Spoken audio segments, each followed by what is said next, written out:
The final negotiation took place aboard the Prometheus itself, and Ambassador Kale walked through corridors that hummed with power and purpose as Captain Min led him toward the great observation deck where the revised treaty would be signed.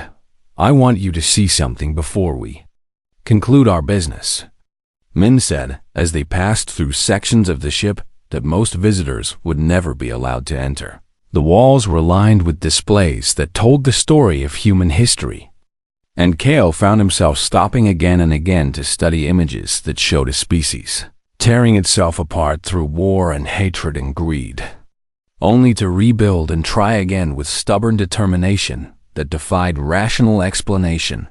"This is who we are," Min said quietly as they stood before a memorial wall covered in names of conflicts that had killed millions of humans across thousands of years. "We have done terrible things to each other, Ambassador. Things that would make your high chamber shudder with disgust. Why would you show me this?" Kale asked, because most species tried to hide their shameful history from outsiders rather than display it openly. "Because this is also why we built the Prometheus," Min answered, and her voice carried pride alongside the sorrow. "Not because we are noble or superior, but because we learned through blood and fire that the universe does not reward weakness, and we will never again allow ourselves to be helpless when strangers arrive with offers that sound too good to be true." They continued walking, and the displays changed from war and destruction to creation and hope, showing humans building cities from ruins and reaching toward the stars, even as they struggled to overcome their own worst impulses. And Kale began to understand something about this species that his civilization had completely failed to recognize. "You are not a young species," he said slowly as the realization crystallized in his mind.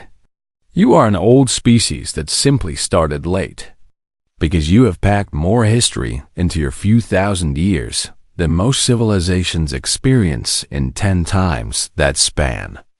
"We do not waste time," Min agreed with a small smile. The observation deck opened before them, and Kale saw that representatives from both sides had already gathered around a circular table where the new treaty waited for signatures. And through the massive windows, the stars of the human system glittered like promises yet to be fulfilled.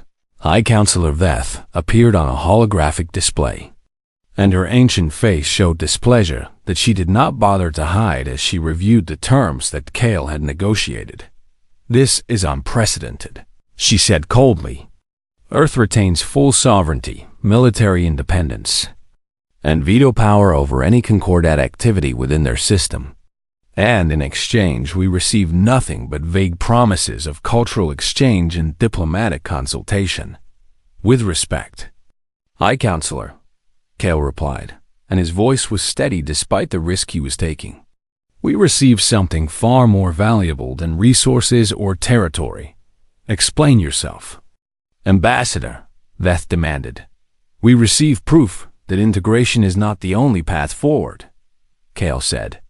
"And we gain a partner who will deal with us as equals rather than subjects, and perhaps most importantly, we avoid a war that would cost us far more than this system is worth." He gestured toward the Prometheus around them, and his meaning was clear to everyone present.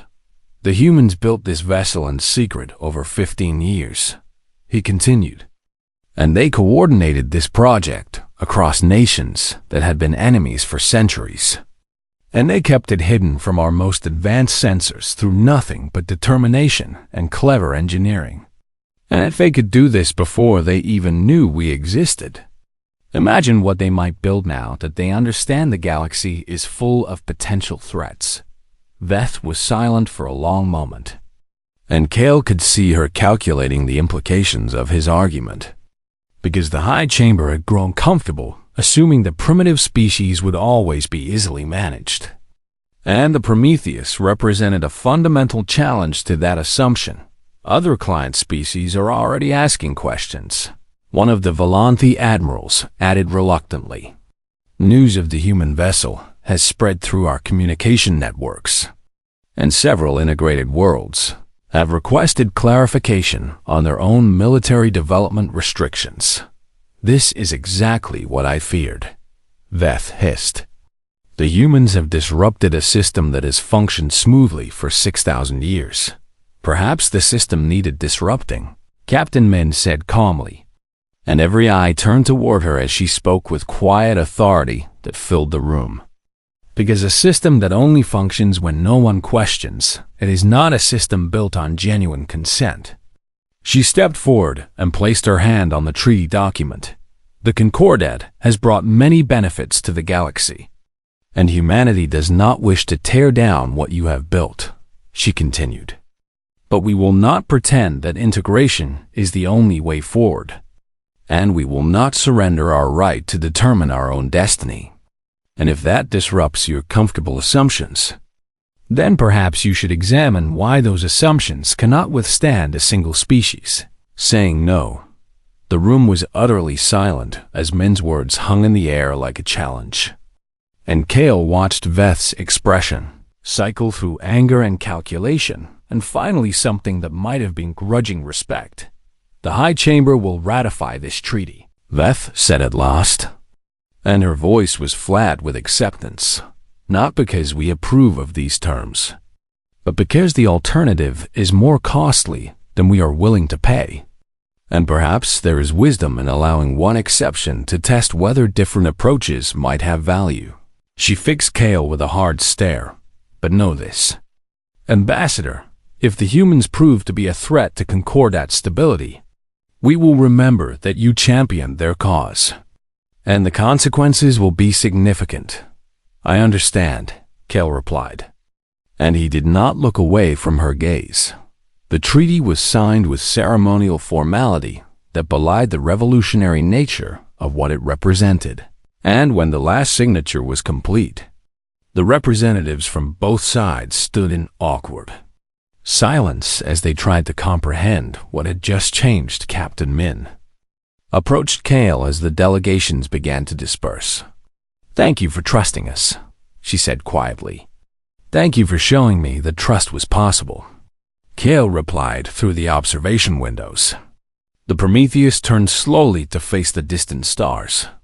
And for the first time since arriving in this system, the great warship was not a warning but a promise.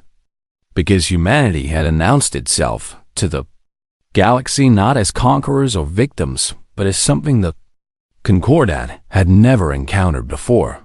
They were equals who had earned their place through nothing but stubborn refusal to accept that their fate should be decided by others.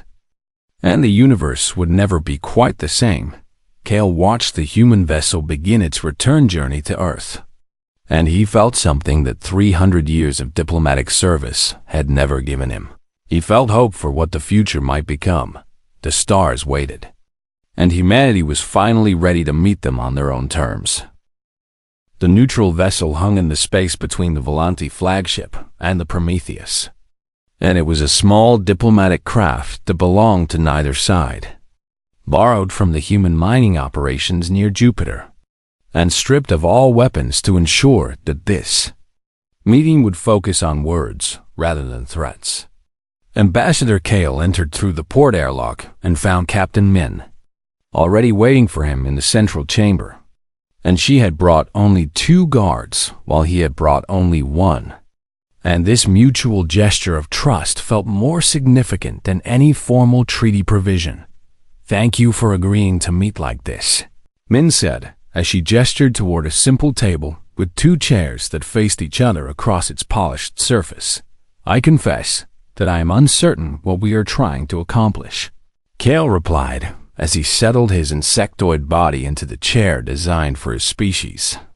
Because the situation has evolved beyond the standard parameters of Concordat first contact protocols.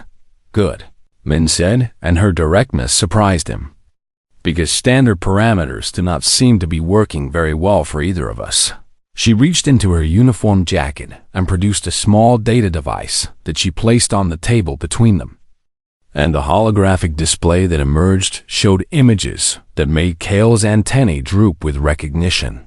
I accessed your cultural database during our first meeting, she explained, and I found the histories of species who joined the Concordat over the past 1,000 years. And I noticed something that your official records do not emphasize. The images showed worlds that had been transformed under Concordat guidance. And on the surface, the changes appeared positive, with advanced cities and clean environments and populations that lived longer and healthier lives than their ancestors had ever imagined. Possible integration has brought tremendous benefits to every member species, Kale said, though his voice lacked the conviction it had carried in their earlier conversations. It has, Min agreed. But look closer at what was lost. She adjusted the display to show cultural artifacts and languages and traditions that had existed before integration and had slowly disappeared in the centuries afterward, replaced by standardized Concordat equivalents that were more efficient, but somehow less alive. The Kalori had 17 distinct musical traditions before they joined your civilization, Min said softly. And now they have one, because the others were deemed redundant and allowed to fade away. And the Morthian people had a philosophy of existence that took 10,000 years to develop. And now their children learn Concordat ethics instead, because it is simpler and more practical. Kale was silent for a long moment, because he had spent 300 years believing that integration was a gift that elevated primitive species toward their full potential, and he had never allowed himself to consider what might be destroyed in the process. Why are you showing me this? He asked finally. Because I want you to understand why we built the Prometheus, Min answered. And her eyes held his compound gaze with an intensity that transcended the differences between their species. We did not build it because we hate the Concordat or because we wish to conquer the galaxy, or because we believe ourselves superior to every other civilization in the universe. She leaned forward and her voice dropped to almost a whisper. We built it because we have already lost so much of what made us human, and we could not bear to lose the rest to well-intentioned strangers who thought they knew better than we did what we should become.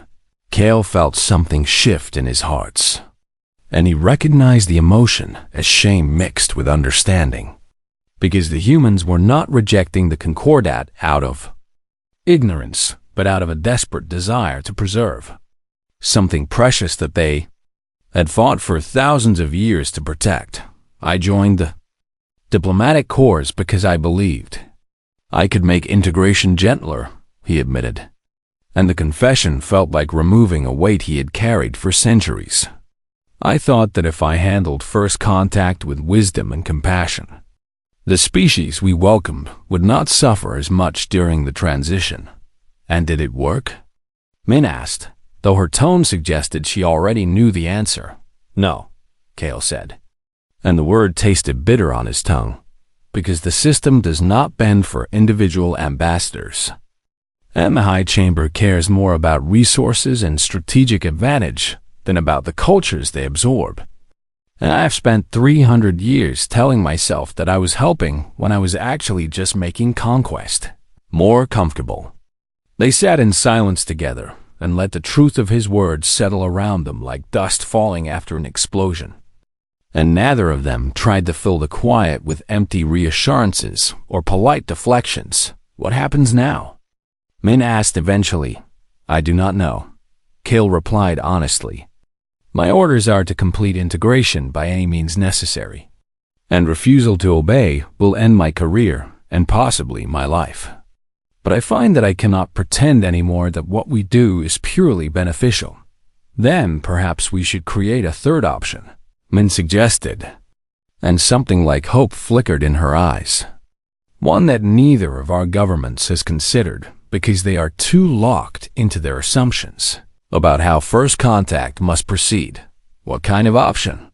Kale asked. Partnership instead of integration, Min said. Earth keeps its sovereignty and its culture and its right to develop as we choose.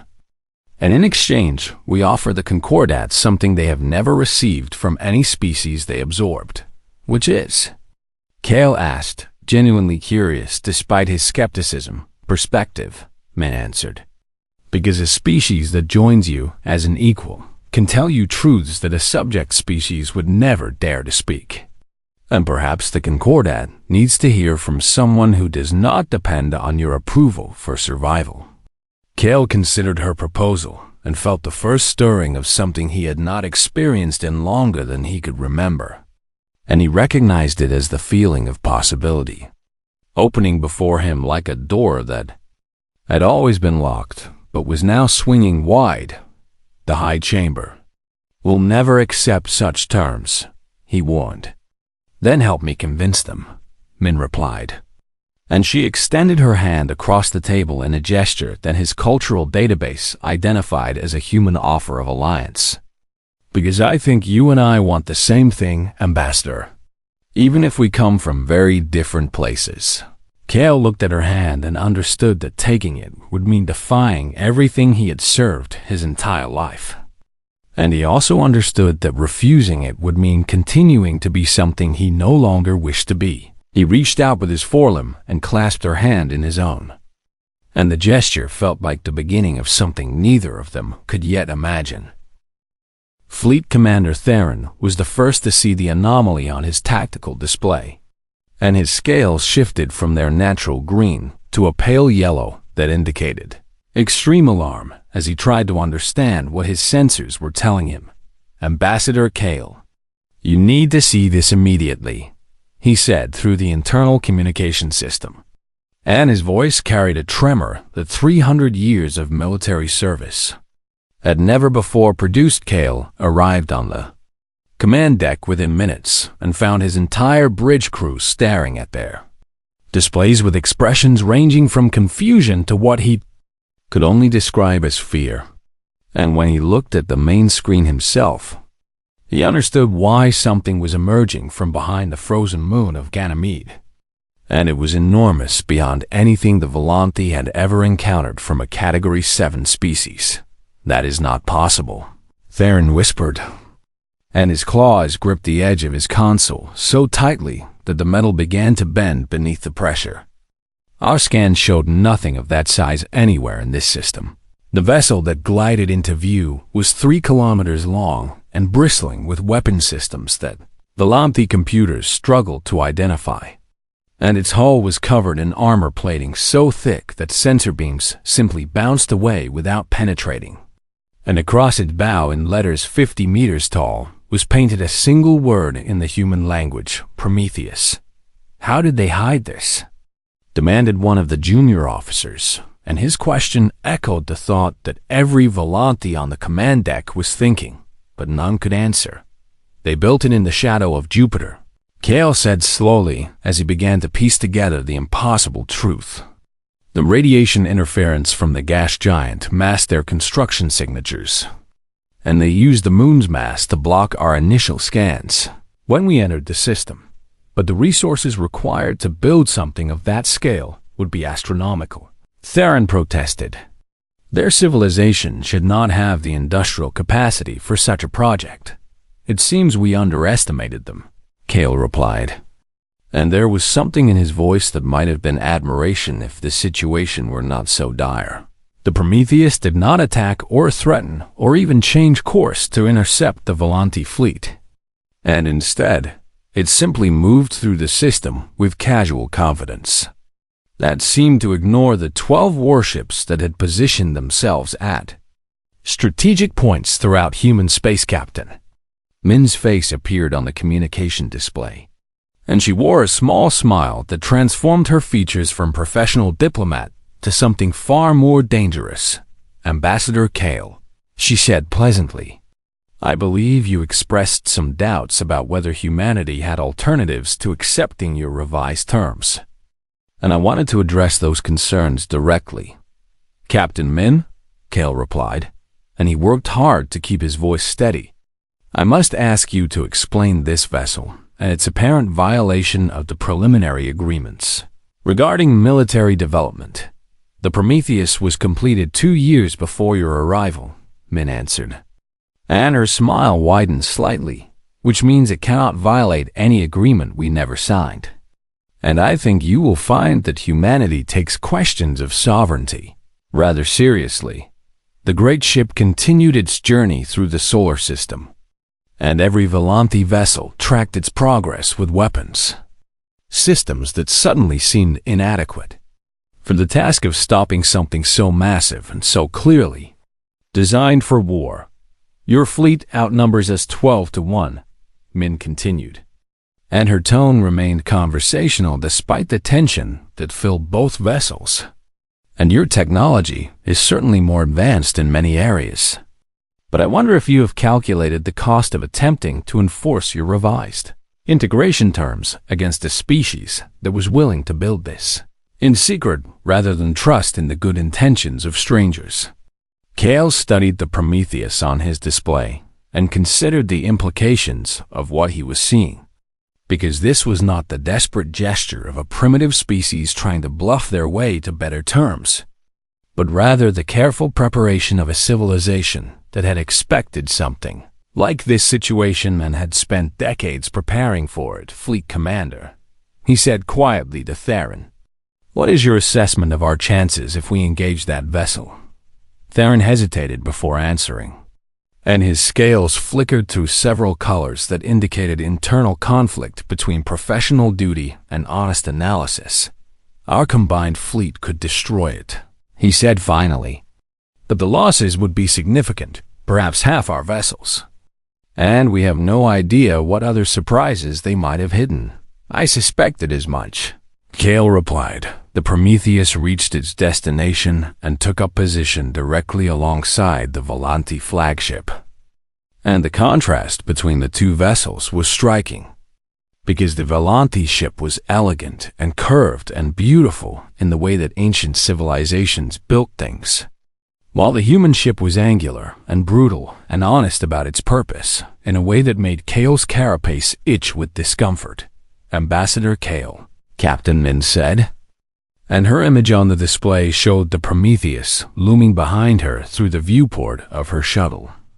I would like to propose that we continue our negotiations, but perhaps with terms that reflect a more accurate understanding of our mutual positions. You are threatening the Concordat, Kale replied, though even as he spoke the words he knew they were not entirely true. No, Min said, and her voice was firm but not hostile. I am showing you what we chose not to reveal, because you showed us what you chose not to say openly. And I believe honest conversations require both parties to put their cards on the table. Kale considered her words and felt something shift in his understanding of this species that his civilization had dismissed as primitive and irrelevant, because the humans had not built the Prometheus from arrogance or aggression, but from the same cautious wisdom that had allowed them to survive on a world where everything seemed designed to kill them. Very well, he said, and he straightened his posture with a dignity that acknowledged the changed circumstances.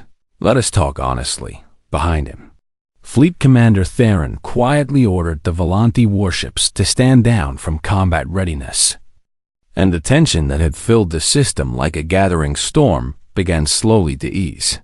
But everyone knew that the real negotiation was only now beginning, and neither side was certain how it would end. The United Earth Council chamber erupted into chaos the moment Captain Min finished her report, and voices from 17 different nations clashed against each other, like waves crashing against rocks in a violent storm that showed no signs of calming. This is our chance to join Galactic civilization, shouted the delegate from the European Federation, his face red with excitement. We would be fools to refuse such an opportunity.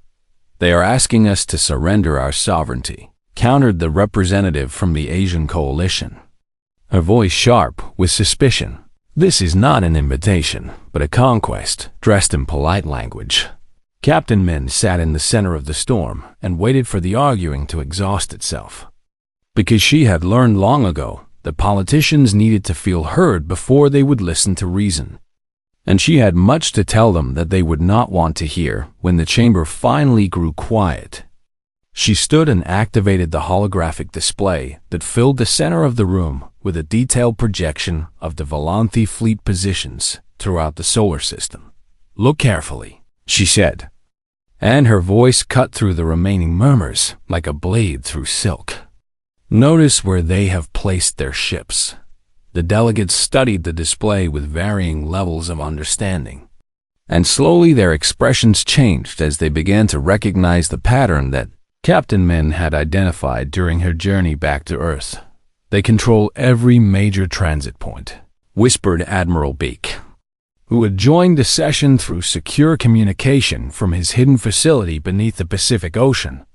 "The Lagrange points, the orbital corridors, the approach vectors to our major installations." "Exactly," Captain Min confirmed. "This is not the positioning of a diplomatic mission, but the positioning of an occupation force waiting to be activated." The chamber fell into a heavy silence as the implications sank into the minds of the assembled leaders, and Captain Min allowed them time to process before continuing with her analysis of the integration treaty itself. "I've spent the past 12 hours reviewing every clause of the agreement they offered us," she said. "I found provisions buried in the secondary documents that paint a very different picture than Ambassador Kale's pleasant words." She highlighted sections of the treaty on the display, and the translated text glowed in harsh red letters that made the meaning impossible to ignore. "Species that refuse integration face economic isolation from all Concordat trade networks," she read aloud.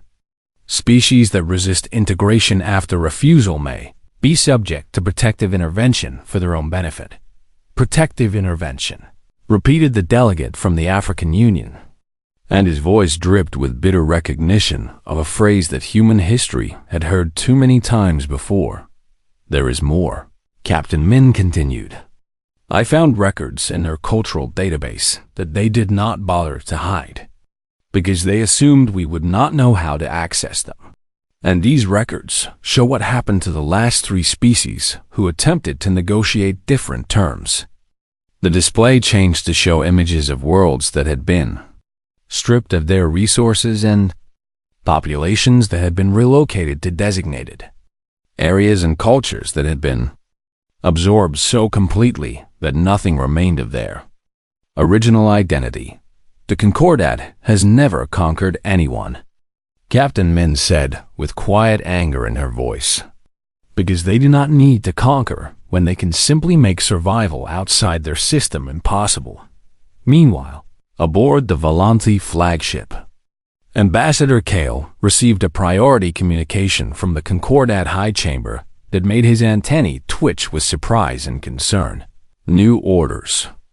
"Ambassador," said the holographic image of High Counselor Veth, whose ancient face showed no emotion despite the weight of her words. "Our analysis indicates that the human system contains concentrations of transuranium, elements far exceeding initial estimates, and these resources are essential for the expansion of our drive network." "I understand," Kale replied carefully, "but the standard integration timeline should allow us to access these resources within 2 decades. The timeline has changed," Veth said, and her tone made clear that discussion was not welcome. "You will present revised terms to the humans with immediate effect, and these terms will include accelerated territorial transfer and expanded resource rights." Kale felt something uncomfortable stir in his thorax, because he had served the Concordat faithfully for 300 years and had always believed that integration truly benefited the species they welcomed into galactic civilization. But this felt different in a way he could not ignore. "High Counselor, may I speak freely?" he asked briefly. Veth aloud. "Pushing too hard too fast may create resistance that complicates the integration process," Kale warned. "I have studied humans during these past days, and I believe they are more stubborn than they appear." "Your concerns are noted and dismissed," Veth replied coldly. "The humans are a Category 7 species with no meaningful military capability, and they will accept whatever terms we offer because they have no alternative." So, deliver the revised agreement and inform me when integration is complete." The communication ended, and Kale stood alone in his quarters and felt the weight of centuries pressing down upon his carapace as he prepared to do something he had never done before. He was about to push up species toward integration against their genuine interest. And for the first time in his long career, he was not certain that the Concordat's path was the right one when negotiations resumed. Captain Min immediately noticed the change in Ambassador Kale's demeanor, and she watched him present the revised terms with the experienced eye of someone who recognized discomfort hidden beneath professional composure. The Concordat has reconsidered the timeline for integration, Kale announced, and his voice lacked the warm confidence of their first meeting. "We believe that accelerating the process will benefit both our peoples more quickly, and if we prefer the original timeline," Captain Min asked, though she already knew the answer. "The original terms are no longer available," Kale replied, and something in his compound eyes seemed almost apologetic. "The High Chamber has determined that circumstances require a more expedited approach." "I see," Captain Min said, and she leaned back in her chair with a calm that seemed to unsettle the Volanthi delegation. "Then perhaps I should inform you of a circumstance that your scans apparently failed to detect." She activated her communication device and spoke clearly into it. "Admiral Beak, you are authorized to proceed with Option Prometheus. Far away in the darkness of space near Jupiter, something massive began to stir, and the stars themselves seemed to hold their breath in anticipation of what was about to emerge into the light. Ambassador Soren Kale stood at the observation deck of his flagship and watched the blue planet rotate slowly beneath the stars, and he felt something close to pity for the creatures who lived on its surface, for they had no idea what was about to change their entire existence forever. The Volanthi Concordat had sent 17 diplomatic missions across the galaxy in the past 1,000 years, and every single one had ended the same way, with a young species accepting the generous terms of integration and joining the great family of civilized beings who shared the stars. This mission would be no different. Kale thought to himself, because it never was. His insectoid body clicked softly as he turned away from the window and walked toward the command center where his officers waited for his instructions, and his compound eyes reflected the soft blue glow of holographic displays that showed everything his fleet had learned about this system in the past 3 days. "Ambassador," said Fleet Commander Theron, a tall reptilian officer whose scales shimmered with nervous energy, "we have completed our initial assessment of the human civilization." "And what have you found?" Kale asked, though he already suspected the answer would be exactly what he expected. "They are a Category 7 species, barely capable of interplanetary travel, with primitive fusion technology and no faster-than-light capability whatsoever," Theron reported with barely concealed contempt in his voice. "They have spread throughout their inner system with mining operations on several moons, but their military capacity is negligible by Concordat standards." Kale nodded slowly and processed this information with the patience that had served him well across 3 centuries of diplomatic service, and he reminded himself that every great civilization had once been small and struggling before the Concordat showed them the proper path forward. "Have they detected our presence?" he asked. "Yes, Ambassador, and they are quite agitated about it," Theron replied with something that might have been amusement. "Their communication networks have exploded with activity, and they appear to be assembling some kind of response team." "Excellent," Kale said. "Let us give them the opportunity to present themselves properly, because first impressions matter greatly in these situations." 3 hours later, a small human vessel approached the Volanthi flagship, and Kale observed it with professional curiosity as it docked at the external port, because he had seen thousands of species make the same journey from isolation to integration, and humans appeared no different from any of them. The human delegation consisted of 7 individuals wearing formal attire that Kale's cultural database identified as military in origin. And at their head walked a woman with dark hair and sharp eyes who introduced herself as Captain Min Jie of the United Earth Council, Ambassador. Kale, she said through the translation device that rendered her words into perfect Volanthi standard. On behalf of humanity, I welcome you to our solar system and express our profound interest in peaceful communication between our peoples. Her voice was steady, and her posture was confident. And Kale found himself slightly impressed by her composure. Because most species trembled when they first encountered the vast power of the Concordat fleet. Captain Min, he replied with a gesture of greeting that his species used to show respect. The Volanthi Concordat has watched your species with great interest. And we believe the time has come to offer you a remarkable opportunity. He led the human delegation through corridors that hummed with advanced technology they could not possibly understand. And he showed them wonders that made their eyes widen with amazement. Because this was all part of the process that had worked so well for thousands of years in the Great Conference Chamber. Kale presented the standard integration terms with all the ceremony and grandeur that the moment deserved. And he watched Captain Min's face carefully as she listened to each provision. Humanity will receive full access to Concordat technology, including faster-than-light travel, advanced medical science, and agricultural techniques that will end hunger on your world forever, Kale explained. You will gain protection from hostile species who might otherwise prey upon a young civilization such as yours. And you will join a community of 17 spacefaring peoples who will welcome you as brothers and sisters. Captain Min listened without interruption, and her expression remained neutral in a way that Kale found slightly unusual, because most species showed obvious excitement at this point in the presentation. And, in exchange? She asked quietly. The terms are quite reasonable, Kale assured her. Earth will cede territorial rights beyond your moon to Concordat administration. You will accept our legal framework for interstellar matters. And you will limit your military development to defensive applications approved by the Integration Council. I see, Captain Min said. And her voice carried no emotion that Kale could identify. These terms are more generous than we have offered any species in the past 500 years, Kale added, because he sensed that she needed additional persuasion.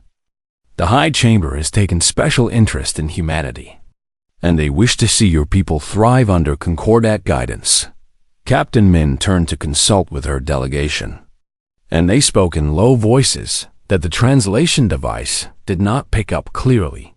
And Kale waited with the patience of someone who had done this many times before. Ambassador, Captain Min said finally, we are honored by the Concordat's interest in humanity, and we request 72 hours to consult with our governments before providing a formal response.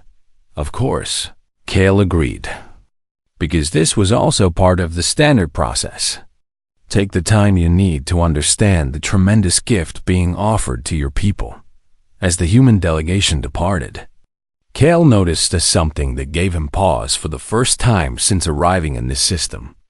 And it was the way Captain Min looked at the Volanthi ships through the viewport as her vessel pulled away. She was not looking at them with wonder or fear or even curiosity, but rather with the calculating gaze of someone who was counting and measuring and evaluating. And Kale felt a tiny flicker of uncertainty that he quickly dismissed as foolish paranoia.